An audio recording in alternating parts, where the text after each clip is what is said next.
আমার আব্বা একটা কথা বলতো, যদি তোমার রুহতে যেটা চাইবো সেটা যত দাম হোক কষ্ট হলে কিনা খাইবা, এটা আত্মাকে শান্তি করবা। ঠিক আমার বাবা সবসময় আমাদের এভাবে খাওয়াইছে, আমাদের খাওয়ার দিকে বেশি নেশা। আসসালামু আলাইকুম, সবাই কেমন আছেন? আশা করি সবাই ভালো আছেন। আমি আল্লাহর রহমতে ভালো আছি। প্রতিদিনের মতো নতুন একটি ভিডিও নিয়ে আপনাদের মাঝে হাজির হলাম। সুখ দুঃখ আল্লাহ সবার কপালে লেখা রাখে। আপনাদের ভাইয়াকে যখন বললাম আমি মাছ খাবো, তখন ও আমাকে টাকা দিচ্ছে। এখন বাজারে যাই দেখি মাছের দাম প্রচুর। এই মাছটার হচ্ছে 1 কেজি 800 গ্রাম, আপনার 3000 টাকা কেজি। তাই বললাম কি থাক, দুইটা না খাই একটাই খাই। মাছটা দেখেন পাতালিভাবে কাটছে, কত বড়, আর আপনি মাঝখানটা পিস করাতে কত হয়েছে।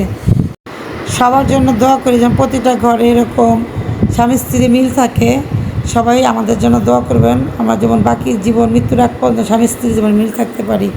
যাই এখানে কাজ করলাম আয়নার জন্য, আর রাইস চালান আনছে, আয়নার শরীরটা ভালো না। আম্মা বলতেছে মাথাটা দিয়ে কচু রান্না করবে আর মাছ সবগুলো ভুনা করবে, কারণ আমাদের বাসায় মানুষ বেশি, আমাদের বাসায় মাছটা হয়ে যাবে।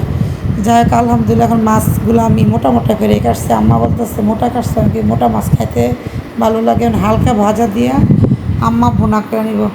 আপনাদের সাথে কিছু কথা শেয়ার করি। প্রতিটা ফ্যামিলিতে কিছু মানুষ থাকে বুঝছেন খারাপ, কিছু মানুষ থাকে ভালো। তাই আপনার জিনিস সবাই লুটে পুটে খাইব, কিন্তু আপনার জিনিস ওর জিনিস ধরতে গেলে বেজায় কষ্ট লাগে। কিন্তু একটা কথা বলে খাবি কয় হুঁ, কয় দিবি কয় হুঁ।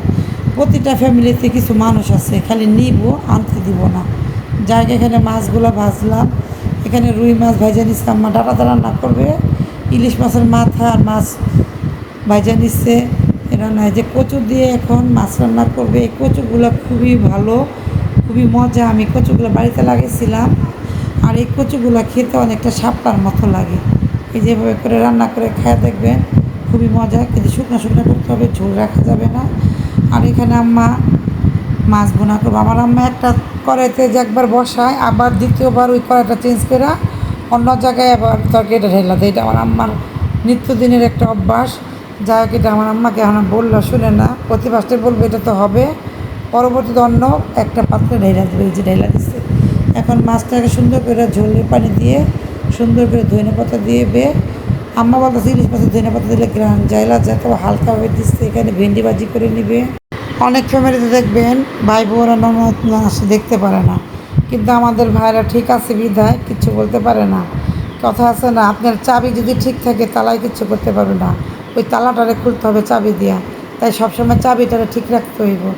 যাই হোক, এখানে গরুর মাংস রান্না করলো, আর এখানে আয়নটারে গোসল করাই দিচ্ছে দাদু। এখন আমি সুন্দর করে ওর আম্মা দুধ খাইছে, গোসল করে দিতে। আয়নের শরীরে দেখছেন অ্যালার্জি।